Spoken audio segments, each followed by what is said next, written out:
We ain't playing no games no more. We're ready for war, yeah. We ain't playing no games no more. We're ready for war. We're ready for war, yeah. We're ready for war.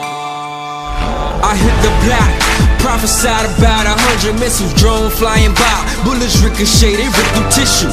NSA got you in the scope, just hope they miss you. Y'all got them cyborgs, they got them androids. They making life, but it's artificial. They making clones without no souls, I'm talking mind control. They got them guns, they hit your mind through telepathy. They making antimatter bombs as they weaponry.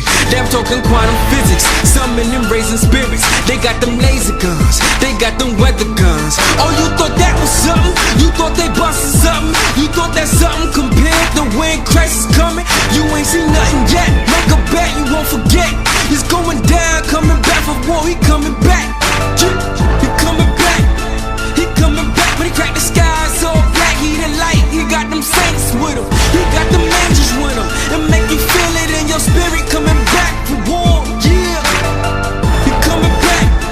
He coming back. When he crack the skies all black, he the light. He got them saints with him. He got them angels with him. And make you feel it in your spirit. Coming back for war. Yeah. He coming back. He coming back. He coming back.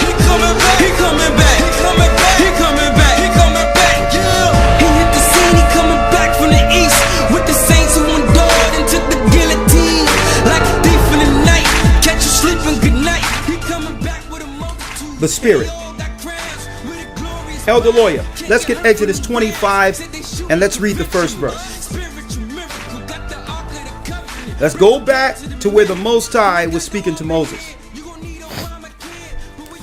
Sir, the book of Exodus chapter 25, verse number 1. Come on. And the Lord spake unto Moses, saying, Speak unto the children of Israel, that they may bring me an offering of every male that giveth it willingly with his heart. Ye shall take my offering. And this is the offering which ye shall take of them, gold and silver and brass, and blue and purple and scarlet, and fine linen, and goat's hair, and ram skins dyed red, and badger skins, and shittim wood, oil for the light, spices for anointing oil, and for sweet incense, onyx stones, and stones to be set in the ephod and in the breastplate. And let them make me a sanctuary, that I may dwell among them. Let me make them a sanctuary that I may dwell amongst them. The temple. Now imagine a people guided on earth from the life source itself. The life source of all creation. Imagine folks, that it's our people worshiping in the true temple with the true belief that was given since Adam. Now, either you're worshiping in the right temple with that God, or you're worshiping in the Tower of Babel with Satan as your God. Hold that and let's get two masters.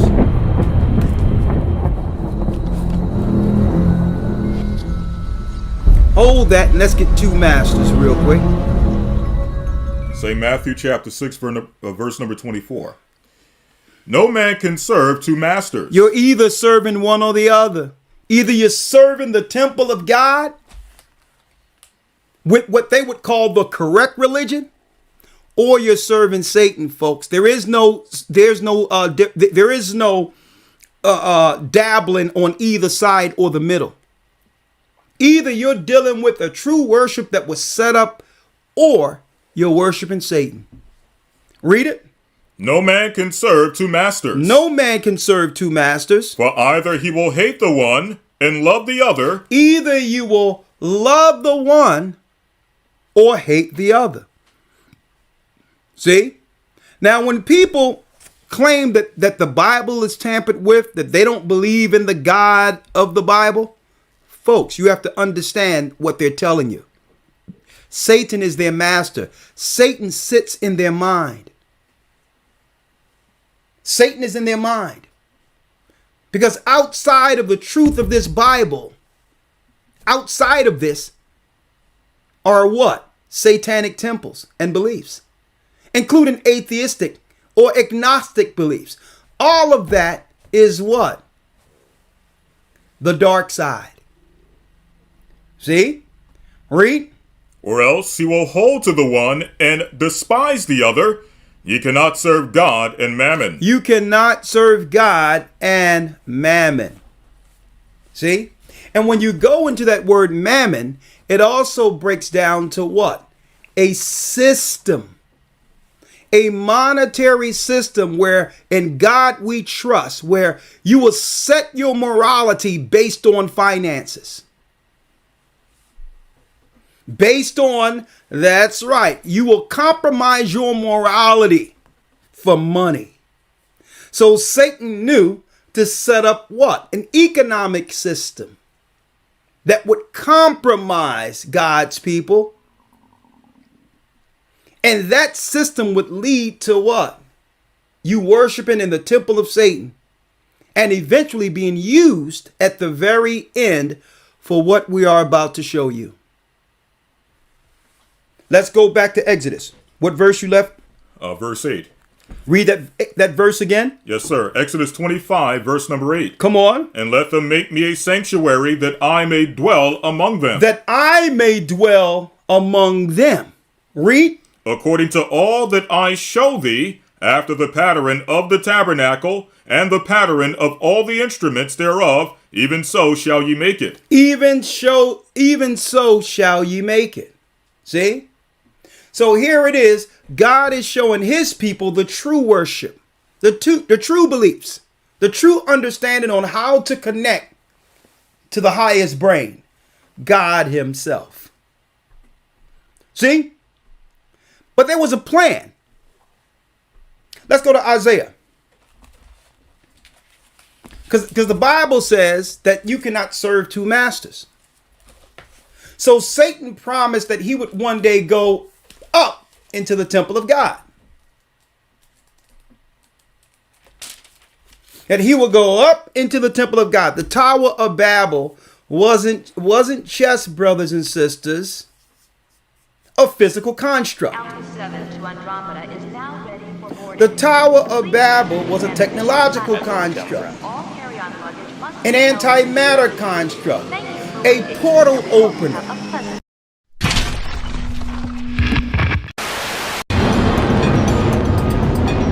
Iraq, March 19th, 2003. The United States military begins its shock and awe air campaign over the city of Baghdad. It is a preemptive strike aimed to overthrow Iraqi dictator Saddam Hussein, who the government believes is in possession of weapons of mass destruction.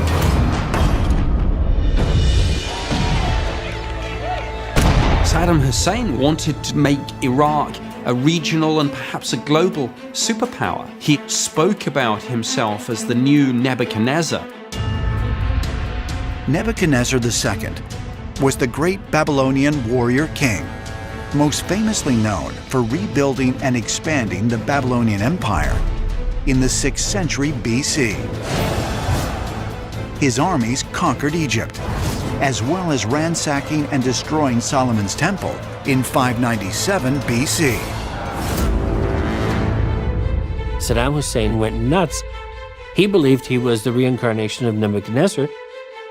So he ordered massive reconstruction of Babylon, which was done with bricks bearing his name on them. Everyone would come to respect the ancient Nebuchadnezzar and the new Nebuchadnezzar. The missing piece to the puzzle of why we went to war with Iraq is the understanding that Saddam Hussein sought to outdo what Nebuchadnezzar had accomplished in his earlier life.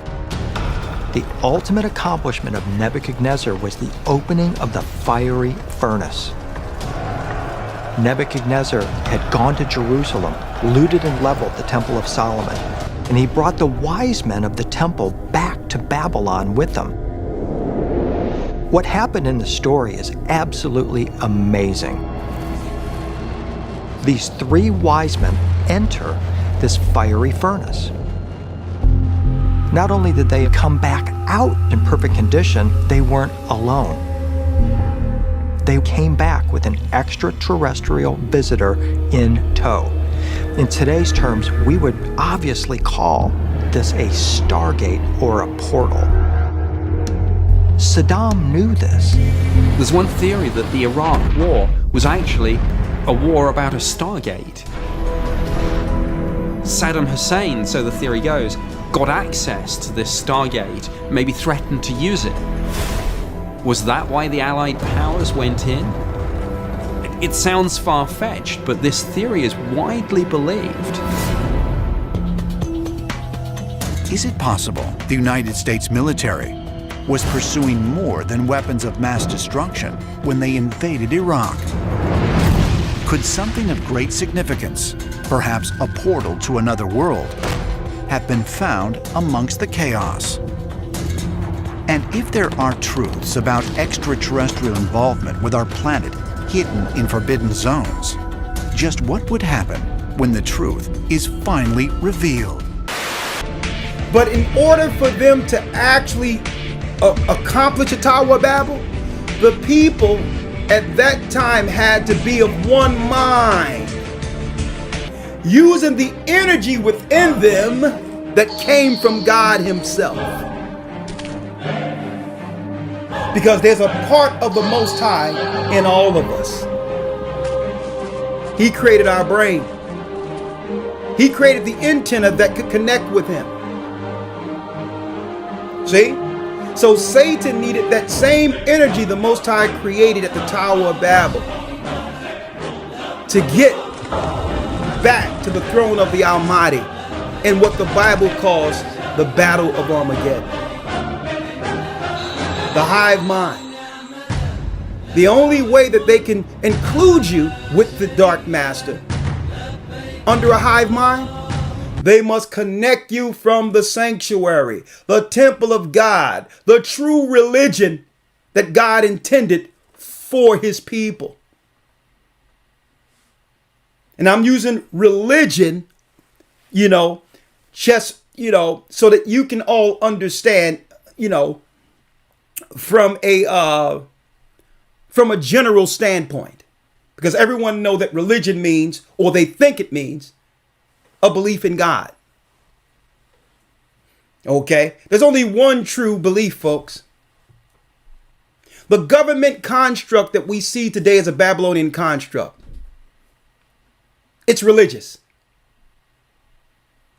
The military of the earth that's set up today, it's not set up for defense, folks. It's part of their religion. The hospitals, the institutions, all government institutions, including schools, it's part of their religion. It's the Babylonian construct, the hive mind to oppose God's temple. Listen to me clearly. There's only two masters. Let's read it, Elder Lawyer. Yes, sir. Isaiah 14, verse 12. How art thou fallen from heaven, O Lucifer? Here's the other master right here. Lucifer is the god of this world. And he's seeking to disconnect all people from our God so that you can plug into Him.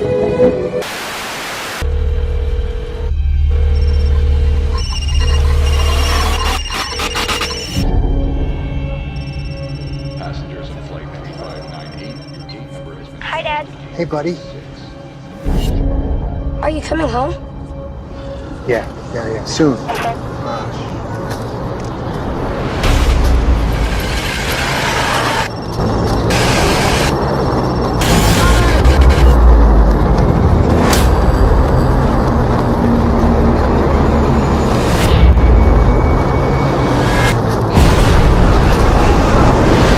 It's terrorists, right? It's gotta be terrorists. Don't what she said. We're gonna survive. People are gonna die. You okay?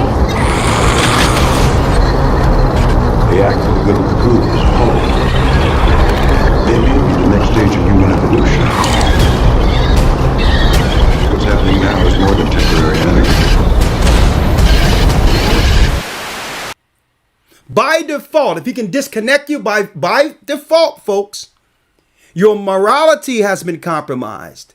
And you begin to connect with a hive mind, and through that can be easily controlled.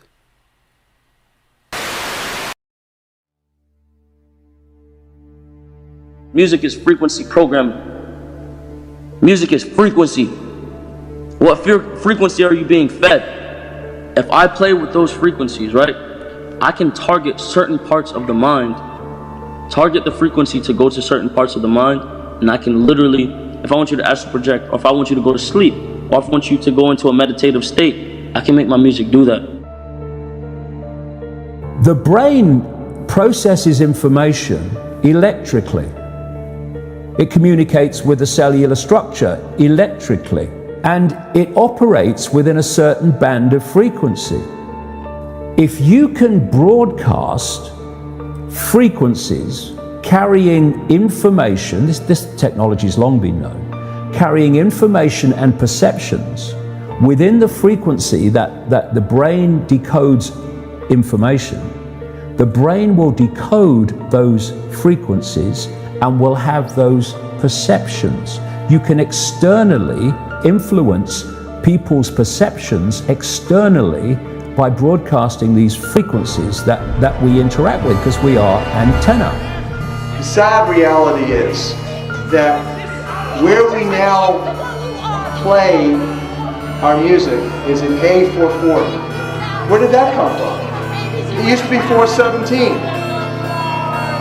A440 came in with the Roman Catholic Church. They suppressed the frequencies. They lost somehow the 152 of the best Gregorian chants, including the hymn to St. John the Baptist, which we've now recovered. That particular hymn was what triggered Dr. Palaio's investigation, looking for those frequencies of vibration by which the music was played. It was known as the most uplifting hymn of all the ages, the most spiritually uplifting hymn. Hymn to St. John the Baptist. It was played to 6 tones. These are those 6 tones. These are those 6 frequencies. And so the A440 is what now is the standard tuning. If you go A439, you're closer to one of the Creator's tones. If you go A441, you're closer to one of the Creator's original tones. That's how precisely it has been manipulated. To do what? To shut down the 95% of your brain, particularly the right brain that operates the heart mind for the divine human community. Some decades ago, there was a guy who worked out the frequencies of different emotional states. This is long ago. I mean, it's very, very sophisticated now. So every thought, every emotional response is a frequency. It generates a frequency, and it is of itself a frequency. Hate is a frequency, and it's different to love. You know, when you are in a room and there's lots of aggression and conflict and hatred, you feel it. What do people say? Oh God, you can cut the atmosphere with a knife in there. That is because the frequencies of hate and conflict have been so generated, they have changed the electromagnetic field of the room. When you go driving your car and your channel on the radio is tuned to a station and you're grooving to the music, you love that music. As you get farther and farther away from the broadcasting tower, that music gets static. You start to lose the signal from the clear channel, broadcast, and it gets staticky. When it gets staticky, you get a little annoyed. But you want to listen to it. You really have a heart for that music, so you continue to listen to it for another 10, 15 miles, and suddenly it becomes so annoying that you just get disgusted. You go, ah, and you shut it off. And if you continue to listen to it, you get sick. That's what we're talking about here. Except you don't even know that you've been listening to the static your whole life. You don't even know what the true resonant frequency is because it has been kept from you. Now, of course, to really be effective, we need to use the proper words and phrases, scientifically selected. But that gives you the basic idea. We embed messages just below the threshold of perception, so they can go directly into the subconscious. they can play across a community these frequencies without anyone knowing, and it starts to have an effect, and it starts to build rage, it starts to build anger, and people might not realize why they're feeling it, but they start feeling. And then what they do is they trigger that with an event, maybe some guy is attacked by the police or something, or somebody's arrested for something they didn't commit, and now there's the trigger. The blue touch paper's been lit of this manufactured frequency-driven rage, and you have mass riots and what have you, and people do things that they wouldn't normally do. So in other words, the master composer, master conductor of the Universal Orchestra is singing love songs in 5/8, uplifting everything simultaneously. And we're the only species out of tune and accepting static for the clear channel. Do you know that the American military, they've admitted this. They have technology that fires frequencies at the enemy that basically breaks the enemy's spirit, so they give up and put their weapons down. This is the technology we're dealing with.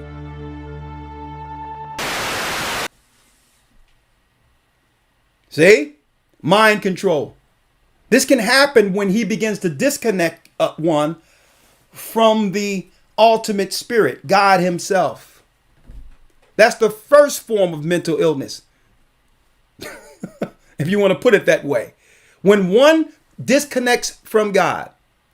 And this is why the Bible states, a fool in his heart say there is no God. A fool. See?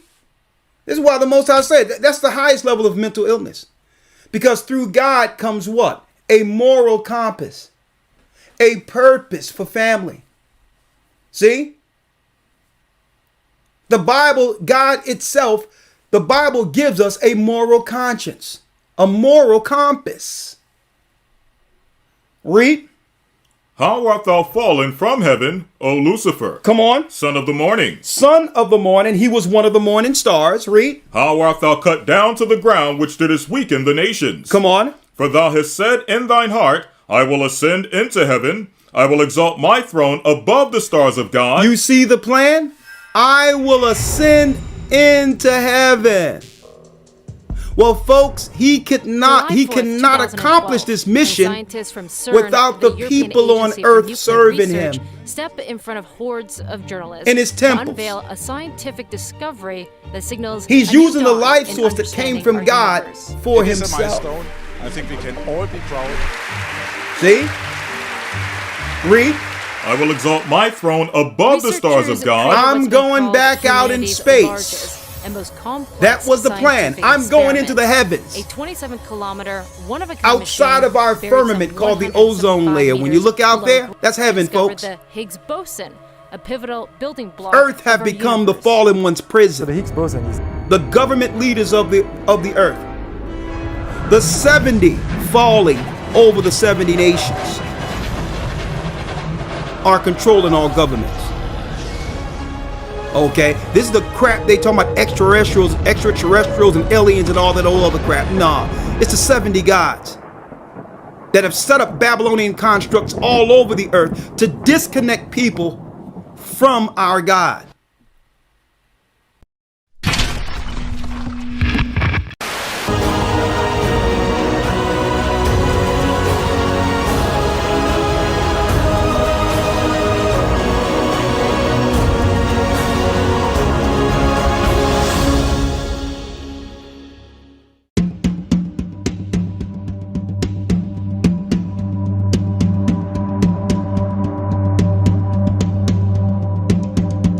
In 2012, a NASA-funded researcher at the University of Iowa named Jack Scudder observed a mysterious phenomenon. When the magnetic field of the Earth connected to the magnetic field of the Sun, a portal to the unknown was created between them. Stargates work through what we call the cosmic web. It is a connection between every star and every galaxy in the universe. You will have stargates that will appear when everything happens just right, a Stargate will open up and a person or a being is able to travel through that Stargate, and then you enter the cosmic web and basically travel through the sun and through the universe through these electromagnetic filaments. That Stargates could very well exist, and that these other weird doorways carved into stone are living examples that we can still see of a forgotten technology that was one time a very useful part of those societies. If these ancient depictions of stargates can be explained by modern-day science, is it possible they are in use today or were in use thousands of years ago? A lot of these areas that the military will lock down basically are nodes in this cosmic web Stargate system. These are places that the military want locked down because they don't want you to see what's coming and going through these gates. Je pense que le territoire irakien comporte de nombreuses portes stellaires. I believe there are many stellar gateways on the Iraqi territory. Gods could travel through stellar gates like the ones that we see in Stargate. I think this is the reason behind the problems that occur there.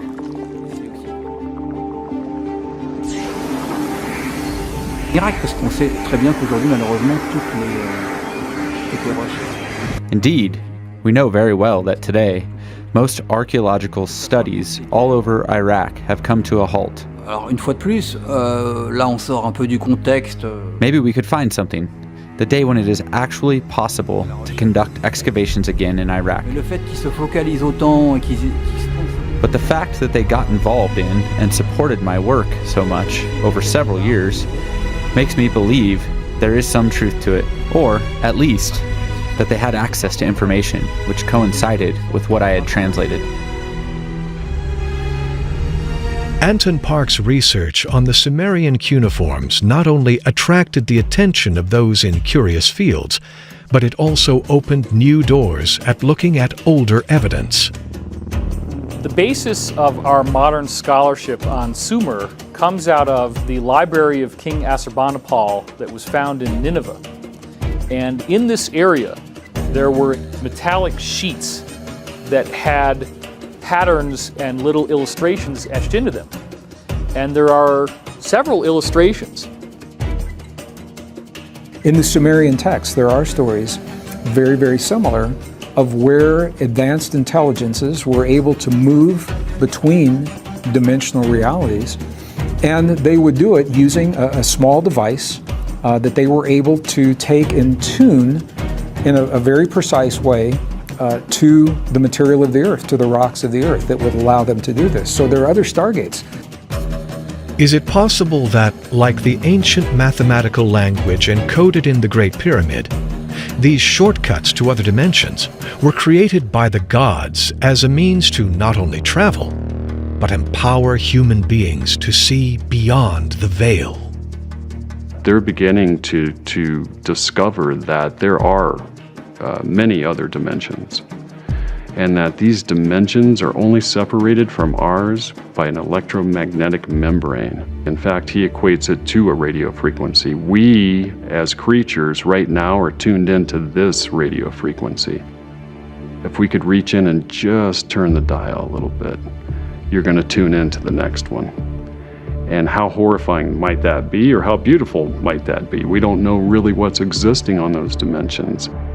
So there is an elaborate science that I have gone into for many years, in which I was analyzing how it was possible that a stone monument could actually function as a portal generator. That in fact, it is the remnant of an advanced technology where even with something as simple as pure stone, if you understand that the earth is naturally giving off these bubbles that will allow you to portal out into other realities, then you have to know where to build the stones, and the stones actually become like a focusing mechanism that capture those bubbles coming up from the Earth's core that are multidimensional and allow you to travel through portals. The question is, what are we dealing with? I think it's worth considering some extraordinary possibilities. Amongst them, which actually quantum physicists would not find so extraordinary, that we live in a multidimensional universe. that we're occupying one particular dimension of this universe, but there are many other dimensions which are normally inaccessible to us and inaccessible to our sensing, that can be reached in certain ways.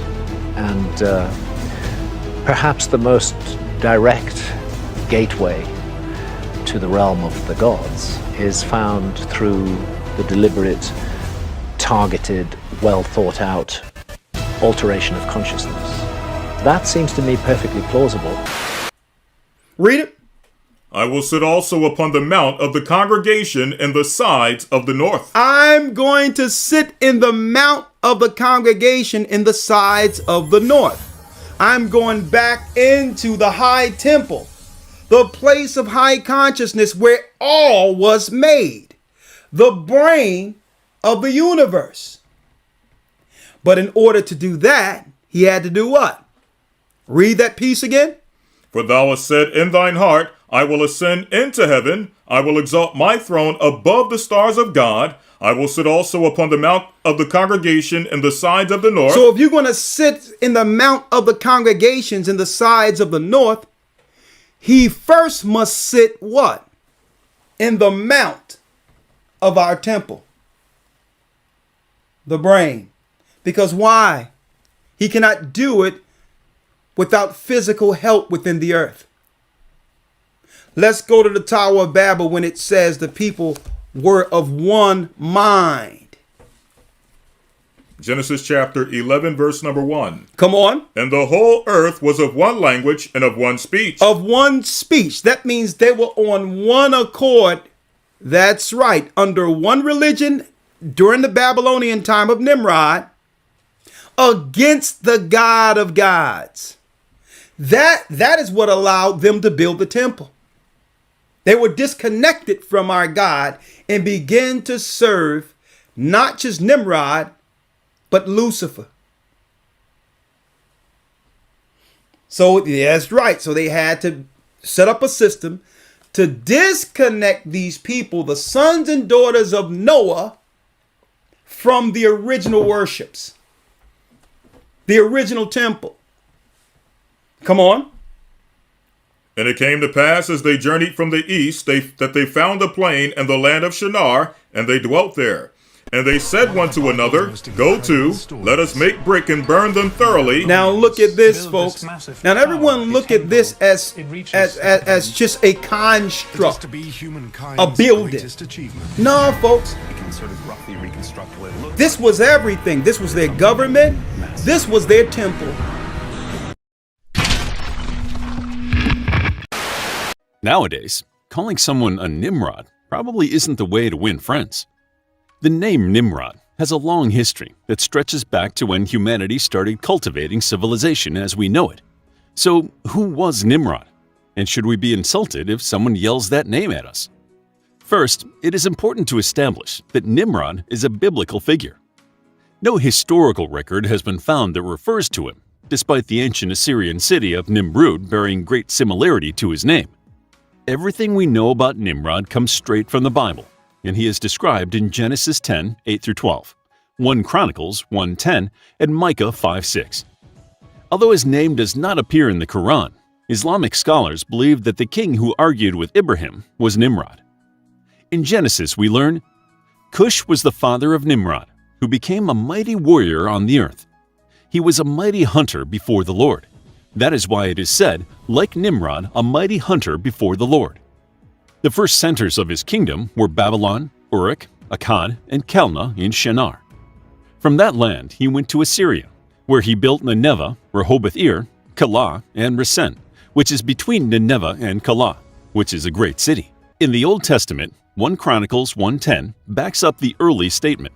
Cush was the father of Nimrod, and Micah only alludes to Nimrod when talking about Assyria, who will rule the land of Assyria with the sword, the land of Nimrod with drawn sword. As Cush has now been linked to the ancient Cushites of Sudan, it seems strange that Nimrod would be placed in Mesopotamia. Some historians explain this discrepancy by postulating that Cush actually refers to the Kassites, who once ruled Babylon, or Kashta, a region in Asia Minor. Many scholars consider that land of Shinar, where Cush is said to have lived, in the land of Sumer. As the supposed founder of Babylon, amongst other ancient Mesopotamian cities, Nimrod is often credited with being the founder of human civilization. However, many also paint him as an egomaniacal tyrant who built the Tower of Babel in defiance of God. But the stories don't end there. According to some internet sources, Nimrod was a Nephilim giant who built Babylon with divine technology and, aided by extraterrestrials, constructed a space-time travel portal called the Tower of Babel. With so many post-biblical tales linked to Nimrod, the only way we can fully explore this legend is by reviewing the traditions and stories about him. Hebrew and Christian cultures firmly placed Nimrod as the king who ordered the construction of the Tower of Babel. Several Judaic sources cite that King Amraphel, Abraham's rival in Genesis, is really Nimrod, which echoes Islamic beliefs about the king who wars with Abraham. Other contemporaries of Josephus interpreted the line, "a mighty hunter before the Lord," to mean that he was in opposition to the Lord, and he is described as the archetypal wicked king. Supposedly, as a young man, Nimrod possessed the garments of Adam, which gave him supernatural powers to subdue any animal and sway people. This story greatly influenced his reputation as a mighty hunter and enabled him to entice people into idolatrous worship. His name has also been linked to a Hebrew word for rebel, marad. Some scholars believe that this implies that he was given the name Nimrod because of his rebellion against God, and that Nimrod was not his original name but instead a description of his character. According to Genesis genealogy, Nimrod and Abraham may have lived up to 300 years apart. Nimrod was the great-grandson of Noah, but several generations separate Abraham from his forefather Shem, who was Noah's son. The issue of time can be resolved due to the long lifespans described in Genesis. It is said that Shem and his descendants lived for up to 500 years. The Bible does not detail the age of Ham or Cush when they have their children, and since Nimrod was part of this family, by the same logic, he could have been hundreds of years old when Abraham was born. Nimrod also appears in Kitab el-Magal, an early Arabic work. This work adds more details to Nimrod's life, saying he reigned for 69 years and that he received divine inspiration to commission and wear the first crown ever worn by a king, and that he and his followers worshipped fire and idolatry. All religions of the earth in the earth today stems from this disobedient act. Be it Chinese, Japanese, Asian religions, Middle Eastern religions, you name it, even African religions, they all stem from this Tower of Babel. To have one mind against the God of the Hebrews. See? One mind. The 70 came down and split the tongues, split it in 70 nations, and they made a Babylonian religion. That's right. A Babylonian religion in a different language, serving that one God who split the tongues. And then what happened in the earth? Polytheism, the belief in many gods. Right here. Separating mankind from the highest consciousness, Ahaya, the great I am. So this wasn't just a building, folks. It was a religious temple. Also, it was a technological temple that would use, that's right, people as its energy to open up portals into the heavens, using the energy within the people, folks. And I know that sounds weird to you, right? Well, don't think it's too weird. Look at your screen. Look at your screen.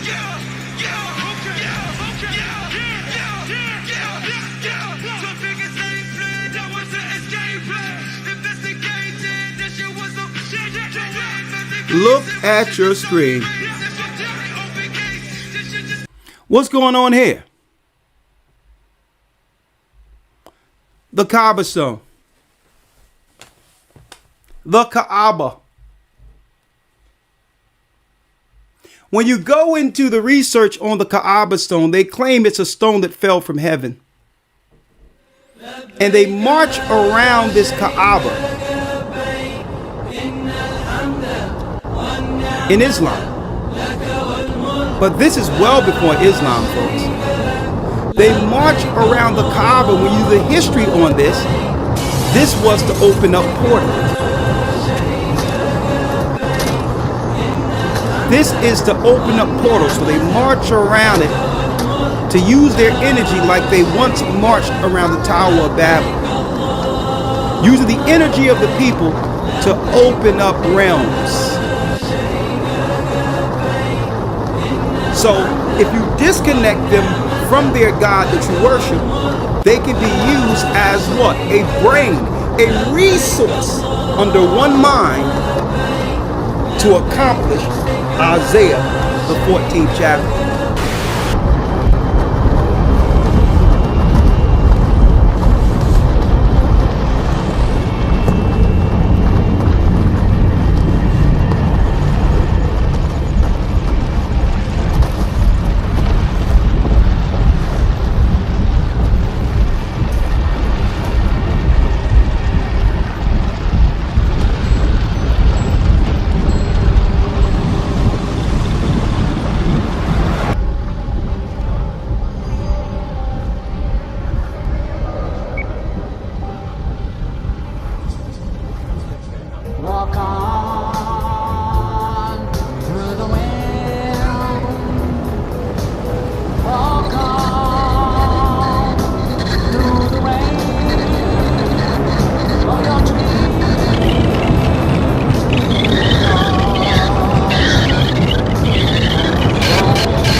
In one mind to open up realms so that gods can ascend and descend into the earth in connection with the governments of this earth, folks. You have one here and you have another at the Vatican.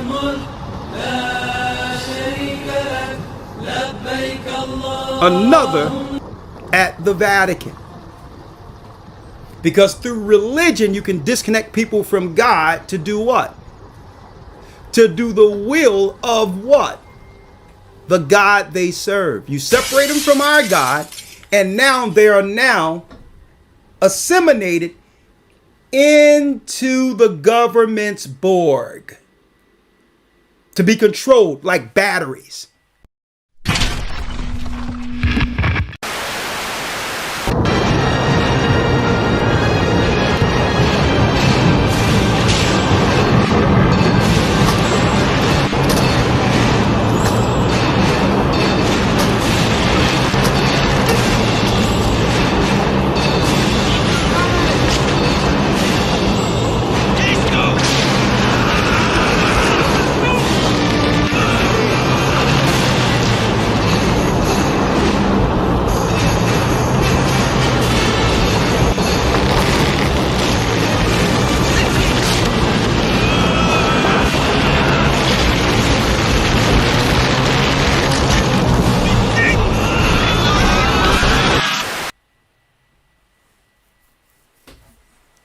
So, folks, you know what? I'm going to say it again. You know what a religious attack looks like? Immigration.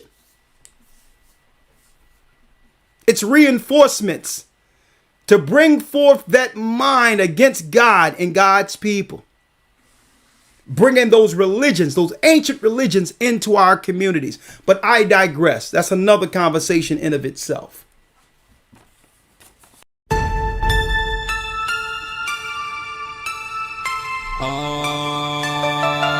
We ain't playing no games no more. We're ready for war, yeah. We ain't playing no games no more. We're ready for war. We're ready for war, yeah. We're ready for war. I hit the block, prophesied about 100 missiles, drone flying by, bullets ricochet, they rip through tissue. NSA got you on their scope, just hope they miss you. Y'all got them cyborgs, they got them androids. They making life, but it's artificial. They making clones without no souls, I'm talking mind control. They got them guns, they hit your mind through telepathy. They making antimatter bombs as they weaponry. Them talking quantum physics, summoning raising spirits. They got them laser guns, they got them weather guns. Oh, you thought that was something? You thought they busted something? You thought that something compared to when Christ is coming? You ain't seen nothing yet. Make a bet you won't forget. He's going down, coming back for war. He coming back. He coming back. He coming back. When he cracked the sky, so black. He the light. He got them saints with him. He got them angels with him. And make you feel it in your spirit. Coming back for war. Yeah. He coming back. He coming back. When he cracked the sky, so black. He the light. He got them saints with him. He got them angels with him. And make you feel it in your spirit. Coming back for war. Yeah. He coming back. He coming back. He coming back. He coming back. He coming back. He coming back. He coming back. Yeah. He hit the scene. He coming back from the east with the saints who endured and took the guillotine like a thief in the night. Catch you sleeping good night. He coming back with a multitude and they all got crowns with a glorious body. Can't get hurt from them rounds. Said they shooting conventional. Spiritual miracle. Got the Ark of the Covenant. Break them down to the mineral. You ain't got no armor here. You gon' need Obamacare. But where you going? It's gon' feel like a sauna there. They got nuke bombs. We got Goku. I'm talking spirit bombs. Make them throw it up and make it rain fire bombs. Yo, we here for real. One look, you disintegrate. Know what it mean. Bringing recompense, make me coming down to represent. Young trap, I'm on this scene, man. I ain't no play, no games. This ain't no game no more. We strapped up ready for war. When he coming back, he coming back. He coming back. When he crack the sky, so black. He the light. He got them saints with him. He got them angels with him. And make you feel it in your spirit. Coming back for war. Yeah. He coming back. He coming back. When he crack the sky, so black. He the light. He got them saints with him. He got them angels with him. And make you feel it in your spirit. Coming